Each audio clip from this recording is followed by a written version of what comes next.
પહેલગામમાં તારીખ 22 એપ્રિલના રોજ પ્રવાસીઓ પર થયેલા આતંકી હુમલાના કારણે દેશભરમાં રોષ અને આક્રોશ છે. તો બીજી તરફ અત્યારે કાશ્મીરમાં છે તેવા પ્રવાસીઓ ગમે તે ભોગે હવે વતન પાછા ફરવા માંગી રહ્યા છે. આવી પરિસ્થિતિમાં વડોદરાના વાઘોડિયા રોડ વિસ્તારના 17 લોકોનું ગ્રુપ શ્રીનગરમાં અટવાયો છે અને તેમણે પાછા ફરવા માટે સરકારની અને વડોદરાના સાંસદની મદદ માંગી હતી.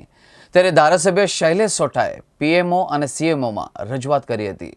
ગઈકાલે મારી પર શ્રીનગરથી વાઘોડિયા રોડ ઉપર પાયલ પાર્ક સોસાયટીના 19 જણા પરમાર ફેમિલીના ત્યાં શ્રીનગરમાં ફસાયેલા છે.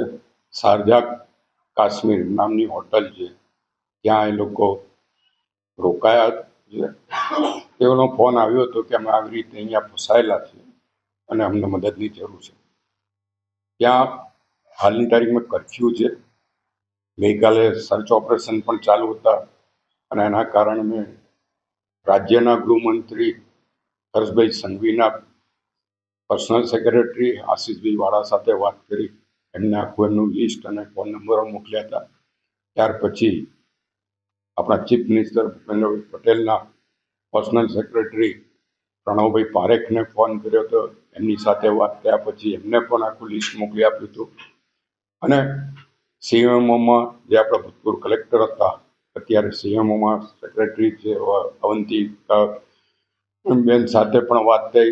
જેઓ આ બાબત સંભાળી રહ્યા છે હમણાં, એટલે એમણે પણ આખી વિગતો જાણીને એ બાબતે ત્યાં કંટ્રોલમાં જાણ કરી હતી. આ બાબતની જાણ મેં દેશના હોમ મિનિસ્ટરને ત્યાં પણ કરી હતી. એમને ગઈકાલ રાત્રે મેં ફોન કર્યો હતો કે અગત્યની મિટિંગમાં બિઝી હતા, પણ આજે સવારે 9:15 વાગે એમનો ફોન આવ્યો હતો કે શું હતું.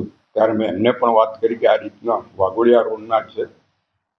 ત્યારે એમણે પણ વોટ્સઅપ કરીને બધી વિગતો મંગાવેલી છે.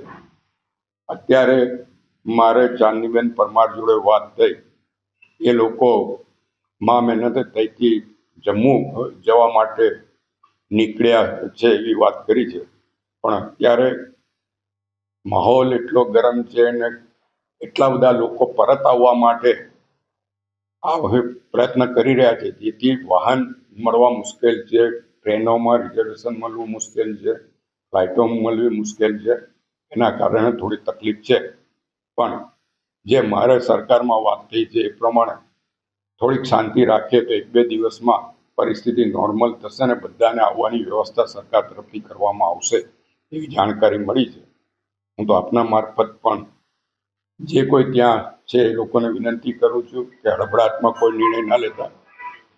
અત્યારે પરિસ્થિતિ કંટ્રોલમાં છે અને સરકાર પૂરેપૂરી ચિંતા કરી રહી છે. ગુજરાત સરકાર પણ ચિંતા કરે છે, કેન્દ્ર સરકાર પણ ચિંતા કરે છે.